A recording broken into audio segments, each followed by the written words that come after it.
শুরুতেই নজর রাখবো কোর্টের নির্দেশে সভার ডেডলাইন বিকেল 4টে। মমতা মঞ্চে ওঠার পরেই বক্তৃতা কল্যাণের। মমতা বন্দ্যোপাধ্যায় মঞ্চে উঠলেন, কিন্তু তারপরেও কল্যাণ বন্দ্যোপাধ্যায় তার বক্তৃতা চালিয়ে যাচ্ছেন। অসন্তুষ্ট হলেন তৃণমূল নেত্রী। হাত নেড়ে বক্তব্য থামানোর বার্তায় কল্যাণ বন্দ্যোপাধ্যায়ও ক্ষুব্ধ হয়ে গেলেন। প্রকাশ্যেই মমতার সঙ্গে বাদানুবাদ, আর তারপরে মঞ্চ ত্যাগ করলেন কল্যাণ বন্দ্যোপাধ্যায়। ফিরবো বললেন ঠিকই, কিন্তু ফেরেননি সাংসদ। ममता बनर्जी जिंदाबाद, ममता बनर्जी जिंदाबाद। देखें जारे बालिश सेना,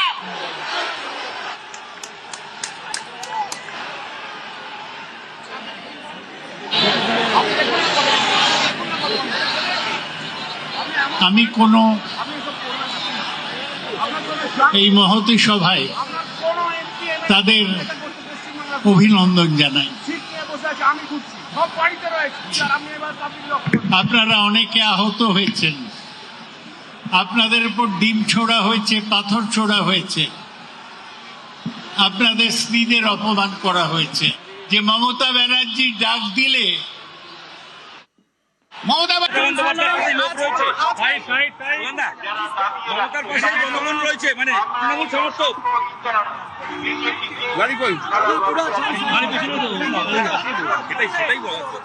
হ্যাঁ আমি একটু আসছি, ঘুরে আসছি।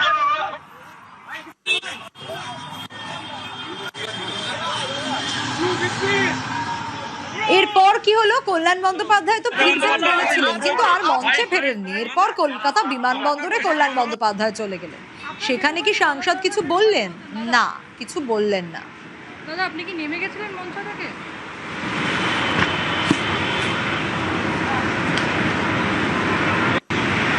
আপনার যেটুখানি বলার দরকার সেটুখানি বলতেন। দাদা দাদা আপনি কি নেমে গেছিলেন মঞ্চ থেকে? কল্যাণ বন্দ্যোপাধ্যায় তিনি যখন বক্তব্য রাখছিলেন তার বক্তব্যের মাঝেই মঞ্চে এসে পৌঁছন মমতা বন্দ্যোপাধ্যায় এবং প্রায় 22.5 মিনিট ধরে কল্যাণ বন্দ্যোপাধ্যায়ের তরফ থেকে ক্যাথিড্রাল রোডের মঞ্চে বক্তব্য রাখা হয়েছে। স্বাভাবিকভাবেই তিনি দীর্ঘ সময় ধরে বক্তব্য রাখার কারণে মমতা বন্দ্যোপাধ্যায়ের তরফ থেকে কুণাল ঘোষের মাধ্যম দিয়ে বারবার ধরে দৃষ্টি আকর্ষণ করার চেষ্টা করা হচ্ছিল কল্যাণ বন্দ্যোপাধ্যায়ের, এবং সেখানে উল্লেখ করা হচ্ছিল যাতে আরো অনেক বক্তা রয়েছেন, সময় পেরিয়ে যাচ্ছে, আকাশ মেঘলা রয়েছে, যদি বৃষ্টি নামে তাহলে অসুবিধা হবে, যেন তিনি তাড়াতাড়ি বক্তব্য শেষ করেন। কিন্তু তিনি 22.5 মিনিট ধরে বক্তৃতা দেন এবং তার ফলেই তৃণমূল সূত্র একটি বলছে যে দোলা সেন, মহুয়া মৈত্র, কীর্তি আজাদের মতো যে সমস্ত সাংসদরা মঞ্চে উপস্থিত ছিলেন তাদের আর বক্তৃতা রাখার সুযোগ ছিল না। তার কারণ সৌগত রায় বর্ষিয়ান সাংসদ তিনি ছিলেন, তাকে বলতে দিতেই হতো। এছাড়া অভিষেক বন্দ্যোপাধ্যায় মমতা বন্দ্যোপাধ্যায়ের বক্তব্য শোনার জন্য অনেকে অপেক্ষা করেন। এদিনকে যেটা ছবিতেও ধরা পড়লো, বক্তব্য শেষ হওয়ার ঠিক আগের মুহূর্তে মমতা বন্দ্যোপাধ্যায় একাধিকবার তিনি তার ঘড়ি দেখাচ্ছেন, বারবার ধরে কল্যাণ বন্দ্যোপাধ্যায়ের দৃষ্টি আকর্ষণ করছেন এবং বক্তৃতা শেষ করে কল্যাণ বন্দ্যোপাধ্যায় যখন আসেন, দূর থেকে দেখে যা মনে হয়েছে মমতা বন্দ্যোপাধ্যায় এত দীর্ঘ সময় ধরে কল্যাণ বন্দ্যোপাধ্যায় যে বক্তৃতা করছেন সেই বিষয় নিয়ে তাকে কিছু কথা বলেন এবং এরপরে কল্যাণ বন্দ্যোপাধ্যায়কেও বেশ উত্তেজিত হতে দেখতে পাওয়া যায়। এমনকি তিনি মমতা বন্দ্যোপাধ্যায়ের দিকে তার হাত আঙুল দেখিয়ে কিছু একটা বলার চেষ্টা করছিলেন। অভিষেক বন্দ্যোপাধ্যায়কে দেখতে পাওয়া যায় যে সে হাত নামিয়ে দিতে। সেই সময় তাদের সামনে দুটি মাইক ছিল, কুণাল ঘোষকে দেখতে পাওয়া যায় যে সেই মাইক দুটোকে সরিয়ে নিতে, এবং তারপরেই কল্যাণ বন্দ্যোপাধ্যায় মঞ্চে তার জন্য থাকা যে চেয়ার সেখানে না বসে তিনি বেরিয়ে যান। এবং মলয় ঘটক তিনি যখন মঞ্চে বসেছিলেন তিনি আটকানোর চেষ্টা করলেও তা হয়নি, কল্যাণ বন্দ্যোপাধ্যায় মঞ্চ ছেড়ে চলে যান এবং পরবর্তী সময় দীর্ঘ সময় তারপরেও সভা চলেছে, তাকে মঞ্চে আর ফিরে আসতে দেখতে পাওয়া যায়নি। প্রসঙ্গত 21শে জুলাই চলতি বছরের এই সমাবেশ সফল করার জন্য জেলায় জেলায় গিয়ে কল্যাণ বন্দ্যোপাধ্যায়, মহুয়া মৈত্র অনেকেই সভা করেছেন এবং কল্যাণ বন্দ্যোপাধ্যায় এদিনকে তার বক্তব্য রাখতে গিয়ে বারবার ধরে বিজেপি এবং তৃণমূল কংগ্রেসের অন্য শিবিরকে রাজনৈতিকভাবে আক্রমণও শানিয়েছেন। তো সেই নেতার সঙ্গে মঞ্চের মধ্যে এই ধরনের প্রকাশ্য কথা কাটাকাটি বা তাদের মধ্যে যে কোথাও একটা সমস্যা হয়েছে সেটা যখন বোঝা যাচ্ছে, তাতে অনেকেই বলছেন যে মমতা বন্দ্যোপাধ্যায়ের ক্যাথিড্রাল রোডের 21শে জুলাইয়ের মঞ্চের সুর কেটেছেন কল্যাণ বন্দ্যোপাধ্যায়ের সঙ্গে তার এই দূরত্ব, যা কার্যত তাদের অস্বস্তি বাড়িয়ে দিয়েছে। ক্যামেরা অসিত দাসের সাথে আবির ঘোষাল, নিউজ 18 বাংলা, কলকাতা। এই খবর প্রথম দেখানো হয় নিউজ 18 বাংলায়। এরপরেই এক্স পোস্টে বিস্ফোরক কল্যাণ বন্দ্যোপাধ্যায়। তিনি লিখেছেন, ভাষণ চলাকালীন অভিষেক বন্দ্যোপাধ্যায় সভাস্থলে পৌঁছন এবং মঞ্চে 5 মিনিট সময় নেন, ফলে তাকেও 5 মিনিটের জন্য ভাষণ থামাতে হয়। একইভাবে দিদির ক্ষেত্রেও তাকে ভাষণ থামাতে হয়। এরপর তিনি জিজ্ঞাসা করেন ভাষণ চালিয়ে যাবেন কিনা। মমতার সম্মতি দেওয়ায় তিনি ভাষণ চালিয়ে যান।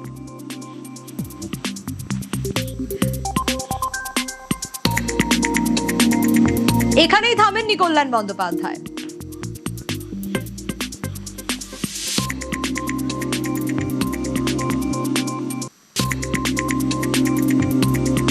তিনি আরো লিখেছেন, 21শে জুলাইয়ের মঞ্চে যারা বক্তব্য রেখেছেন 2 মাসে ভয়ে তাদের কাউকে জেলায় যেতে দেখা যায়নি।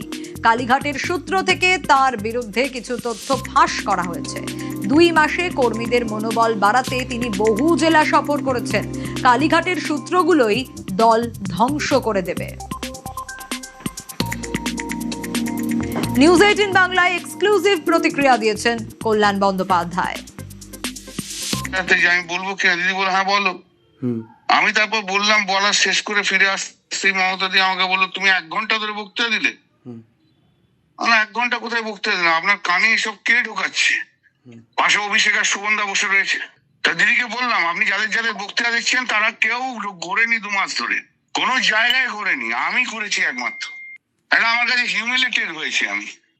তা আমি চলে গেছি, আমার জানানো ফানানোর দরকার নেই। এই দলে যে যত খাটবে তার পক্ষে তত মুশকিল। এই দলে যে যত দালালি করবে, চুপ করে ঘরে বসে থাকবে দিদির সামনে আর বড় বড় বক্তৃতা দেবে, বড় বড় কথা বলে, তাদের দাম বেশি। আর বসে বসে কতগুলো দালাল আছে তারা ঘরে বসে বসে ওইখানে বসে বসে দিদিকে শুধু জ্ঞান দেবে, হয়ে গেল। বাড়ি থেকে পর্যন্ত বেরোতে পারে না সব ভয়। কালকে অত জ্বর নিয়ে রাত্রি 3টে পর্যন্ত ছিলাম। কুণাল তো বেলেঘাটে আর পার্লামেন্ট বিধানসভা আর দিদির বাড়ি করেছে। এই কালীঘাট সূত্রই শেষ করবে সবকিছু। দলটাকে তো এমনি এমনি শেষ হচ্ছে না, দলটা এই কালীঘাট সূত্রের জন্যই শেষ হচ্ছে।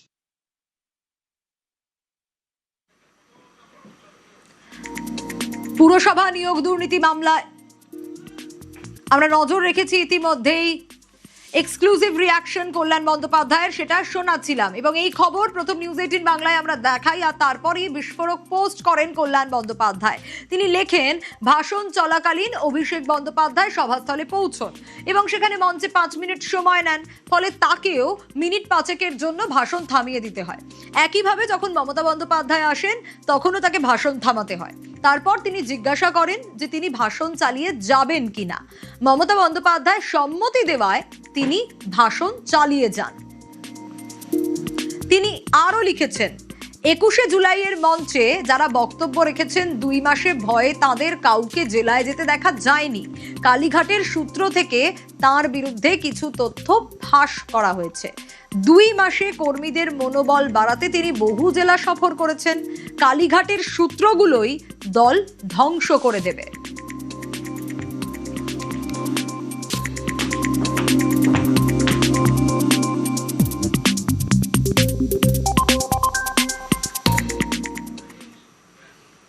ভয় আউট, ভরসা ইন।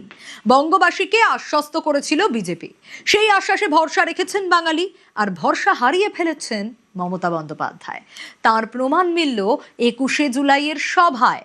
হ্যাঁ, অনেকে বলছেন মমতা বন্দ্যোপাধ্যায়ের 21-এর ভাষণে বারবার ধরা পড়ল ভয়। টিম ভাগ 21শে জুলাইয়ের সঙ্গে যেন একাত্ম হয়ে গিয়েছে কথাটা। পালা বদলের পর ডিম ক্ষেপণাস্ত্র হয়ে গিয়েছে, তা এখন প্রতিবাদীদের হাতে রয়েছে।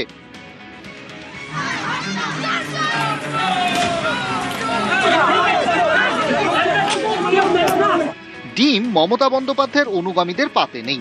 মমতাপন্থী তৃণমূল সমর্থকরা মুড়ি শশা দিয়েই পেট ভরালেন। তা বলে কি ডিম নেই? বিলক্ষণ রয়েছে। ডিম রয়েছে মমতা বন্দ্যোপাধ্যায়ের ভাষণে, মানে তাঁর বক্তব্যে। মনে রয়েছে, তাই কি বারবার মুখে এসে যাচ্ছে?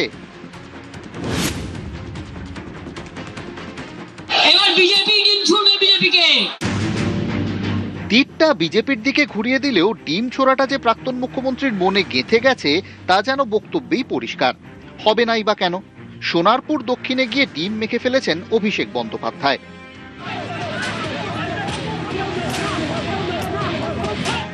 শুধু প্রতিবাদীরা নন, দলত্যাগীদের নিশানাতেও এখন অভিষেক বন্দ্যোপাধ্যায়। নব তৃণমূলের নেতারাও নিত্য দোষারোপ করছেন অভিষেককে, ঘুরিয়ে মমতা বন্দ্যোপাধ্যায়কে বার্তাও দিচ্ছেন।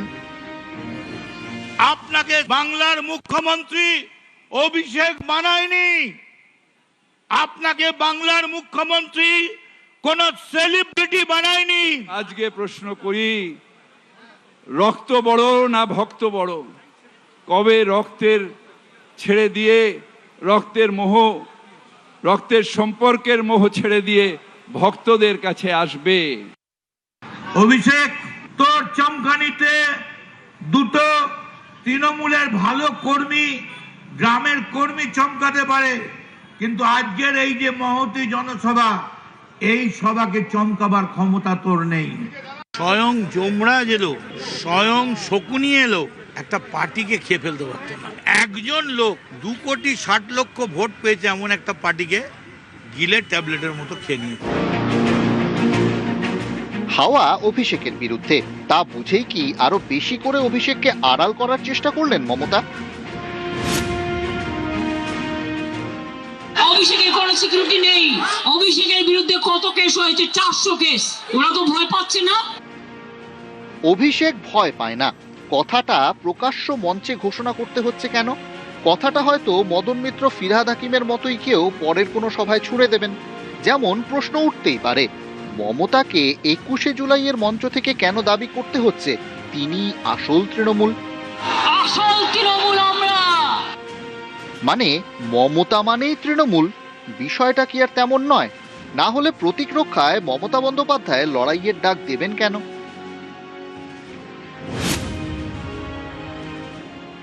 সিম্বল কাটবেন, টাকা কাটবেন, সম্মান করবে কাটবেন।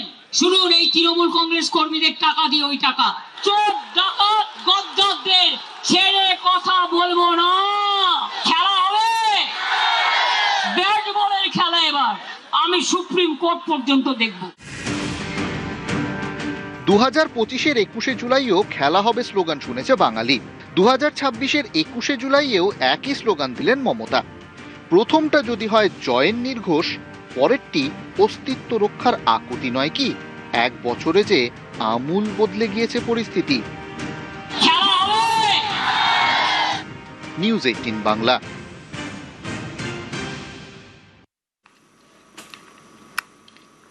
4/21-এ, 4 আনার 21-এ, ভাগ বাটোয়ারার 21শে জুলাই। 21শে জুলাইয়ের মতো ঐতিহাসিক শহীদ দিবস আজ 4 ভাগে ভাগ। ঠিক যেন 16 আনার 4 ভাগে ভাগ হওয়া 4 আনা। মূল্যবৃদ্ধির বাজারে যেখানে 4 আনায় আজ লজেন্সও মেলে না, সেখানে ঐতিহাসিক 21শে জুলাইয়ের 4 ভাগ। 4 আনায় আজ কি কিছু পাওয়া যায়? বাজার দোকান ঘুরে খোঁজ নিল আমাদের প্রতিনিধি ইরন রায় বর্মন।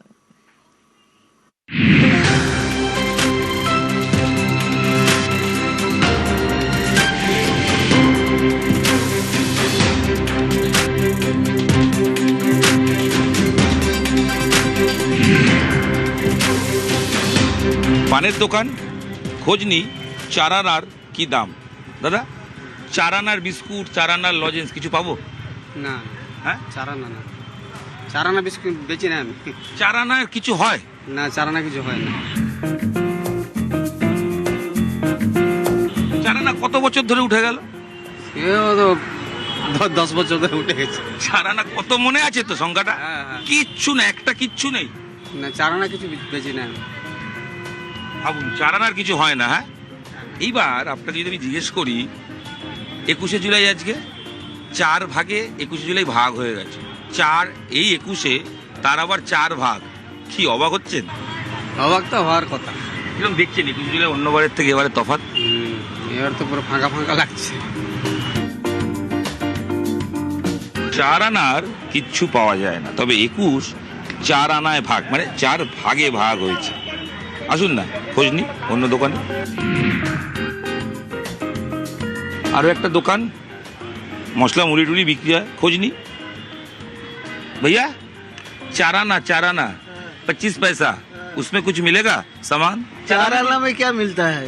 कुछ नहीं। वो तो जमाना नहीं ना रहा ना। ना, अब चार आना का जमाना है। चलाना मतलब कितना याद है ना? हाँ, 25 पैसा। हाँ। अच्छा, अब सोचिए, अब ये 21 जुलाई हो रहा है, वो 4 भाग हो गया है, क्या बोलेंगे? बस लास्ट ईयर जो 21 जुलाई था और अभी कितना चेंज देखा? आदमी लोग कम है, यही सब देख रहे हैं, अब क्या। না বাদামের দোকানে কিছু পেলাম, না কেক মিষ্টি, না বিস্কুট। ভাতের দোকান পরন্ত দুপুরবেলা 21 জুলাই।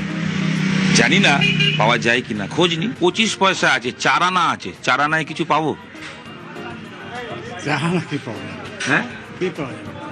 কিচ্ছু পাবো না। সারা কি পাওয়া যাবে এখন? 4 আনায় কি পাওয়া যায়? আজকে কিছু পাওয়া যায়? দোকানে কিছু পাবো না, হ্যাঁ, সারা কিছু পাওয়া যায় না। 4 আনা মানে কত সেটাই তো অনেকে ভুলে গেছে। হ্যাঁ, আমি তো জানি। আপনি ভুলে গেছেন? বুঝলেন, 4 আনা কত তাই মনে নেই। 21 জুলাই 4 ভাগে হচ্ছে। কথা শহরে কোথাও 4 আনার কিচ্ছু মেলে না।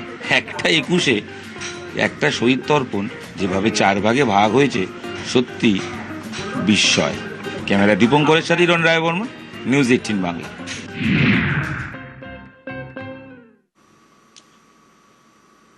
সত্যি তো, 4 আনায় কি কিছু পাওয়া যায়? ইরন তো অনেক ঘুরে কিছু পেল না। দেখি অপর প্রতিনিধি প্রীতিও ঘুরেছে বাজার দোকান, কিছু পেল কিনা। দাদা, আমার কাছে 4 আনা আছে, এই 4 আনায় কি কিছু পাওয়া যাবে আপনার দোকানে? না না, 4 আনা কিছু পাওয়া যায় না এখন। কিচ্ছু পাওয়া যাবে না 4 আনা? না না, এখন কিছু পাওয়া যায় না 4 আনা। একটু চারিদিকটা ভেবে ঘুরে দেখুন। না না, এখন 4 আনা কিছু হয়? আপনি বলুন। এখন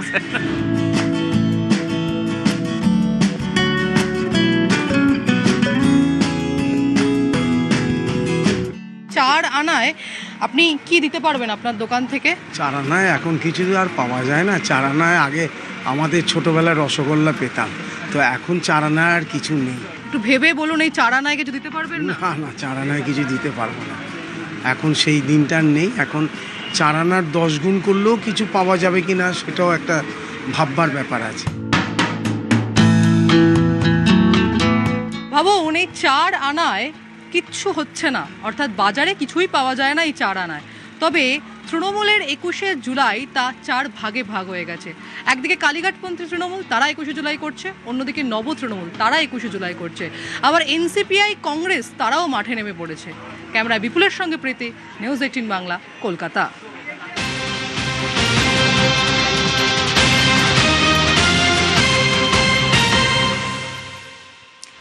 পুরসভা নিয়োগ দুর্নীতি মামলায় এবার মদন মিত্রকে তলব করলো ইডি। কবে তলব করা হয়েছে, ইডি সূত্রে কি খবর পাওয়া যাচ্ছে, আরো বিস্তারিত এই বিষয়ে জানাতে পারবে অমিত রয়েছে আমার সঙ্গে। অমিত, পুরসভা নিয়োগ দুর্নীতি মামলাতে আগামী সপ্তাহে 29 জুলাই মদন মিত্রকে তলব করা হয়েছে ইডি দপ্তর খবর।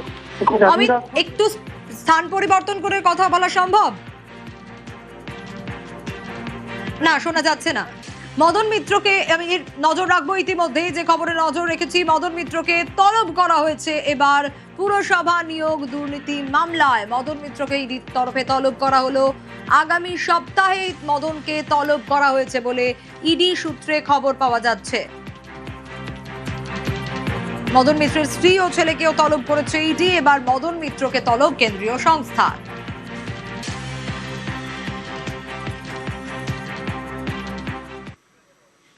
মদন মিত্রকে আইনি নোটিশ পাঠালেন অভিষেক বন্দ্যোপাধ্যায়। 10 কোটি টাকার ক্ষতিপূরণ দাবি করে নোটিশ। আইনজীবী শ্রবণা সেনগুপ্ত ইমেলের মাধ্যমে নোটিশ পাঠিয়েছেন।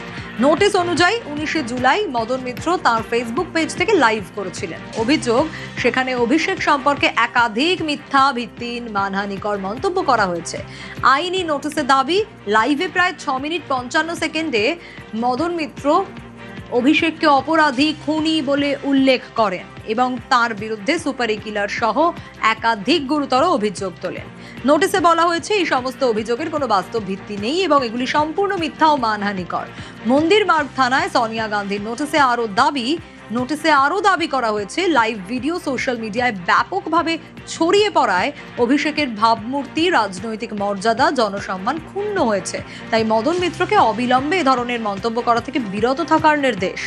এছাড়াও 72 ঘন্টার মধ্যে প্রকাশ্যে লিখিত ভিডিও বার্তার মাধ্যমে ক্ষমা চাওয়ার পাশাপাশি 10 কোটি টাকা ক্ষতিপূরণ দেওয়ার দাবি জানানো হয়েছে।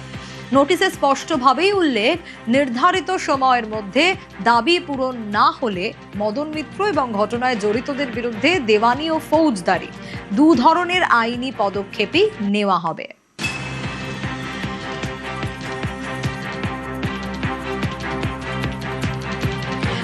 উনিশে জুলাই এই যে ফেসবুক লাইভ করেছিলেন, জানিয়ে এত অভিযোগ, ঠিক কি বলেছিলেন শুনি একটু।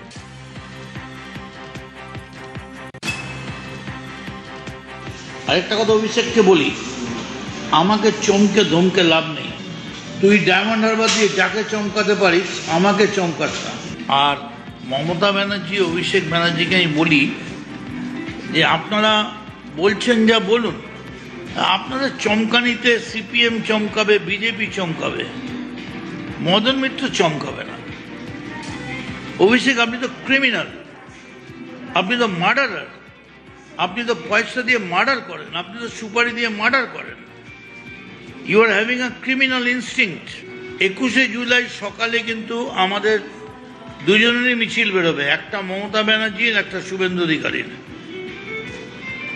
আমি মমতা ব্যানার্জিরও নই, শুভেন্দু অধিকারও নই, তবে ওটা কিন্তু চিফ মিনিস্টারের কনস্টিটিউয়েন্সি। ওখানে সকালবেলা বেশি গন্ডগোল হচ্ছে, হলে কিন্তু গুলিগোলা চলবে, বি কেয়ারফুল, ওকে?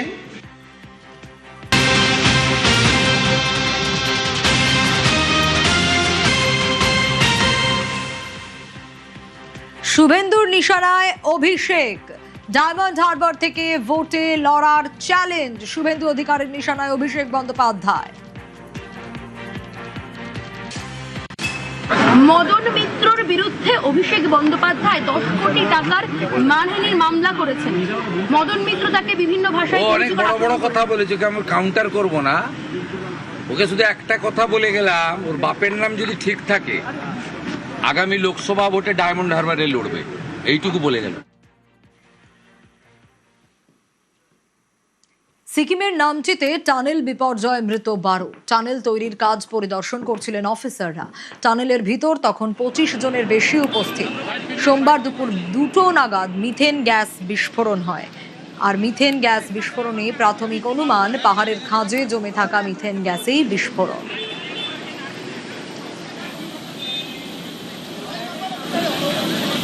পরিস্থিতি খতিয়ে দেখতে ঘটনাস্থলে পৌঁছন সিকিমের মুখ্যমন্ত্রী। ঘটনায় শোক প্রকাশ মুখ্যমন্ত্রী প্রেম সিং তামাংয়ের। মৃতদের পরিবার পিছু 4 লক্ষ টাকা সাহায্য, আহতদের 50,000 টাকা সাহায্যের ঘোষণা সিকিমের মুখ্যমন্ত্রীর।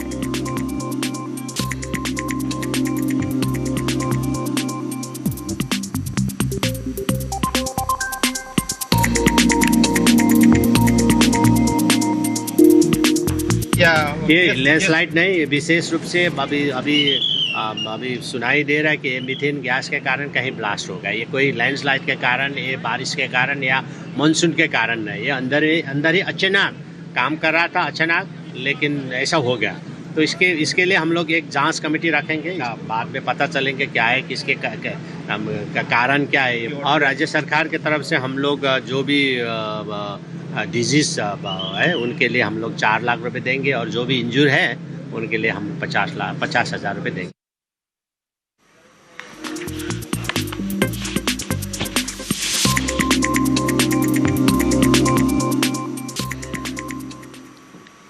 সিকিমের নামচিতে টানেল বিপর্যয়ে মৃত 12। চলছে উদ্ধার কাজ। এক্সক্লুসিভ রিয়াকশন এনডিআরএফ এর ডিসির।